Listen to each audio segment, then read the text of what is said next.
প্রশ্ন করেছেন, বলছেন আসসালামু আলাইকুম শেখ। ওয়ালাইকুম সালাম। মহিলাদের পিরিয়ড থাকা অবস্থায় কি মসজিদের একেবারে ভিতরে যেখানে নামাজ হয় সেখানে প্রবেশ করতে পারে বসে থাকার জন্য, বা অন্য কোনো কারণে?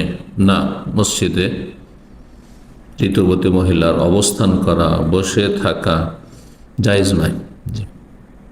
হাত বাড়িয়ে কোনো কিছু মসজিদের বাইরে থেকে নিতে পারে, যেমন নবী সাল্লাল্লাহু আলাইহি ওয়াসাল্লাম মা আয়েশা রাদিয়াল্লাহু তাআলা আনহাকে বলেছেন যে ফাইন্না হাইযাতাকা লাইসাত ফি ইয়াদিক, তোমার মাসিক তোমার হাতে লেগে নেই। তোমরা হাত বাড়িয়ে মসজিদে কোনো কিছু নিতে পারেন, মসজিদের বাইরে অবস্থান করে, কিন্তু মসজিদে অবস্থান করা জায়েজ নয়। রাসূলুল্লাহ সাল্লাল্লাহু আলাইহি ওয়াসাল্লাম আরেকটি হাদিস রয়েছে সুনান আবু দাউদ অন্যান্য হাদিসের কিতাব, হাদিসটি সহিহ, ইন্নী লা উহিল্লুল মসজিদা লিহাইদিন ওয়ালা জুনুবিন, আমি মসজিদকে ঋতুবতী মহিলার জন্য আর জুনবি যার গোসল ফরজ হয়ে রয়েছে স্বপ্নদোষ অথবা স্বামী স্ত্রী মিলনের কারণে, তাদের জন্য হালাল করি না।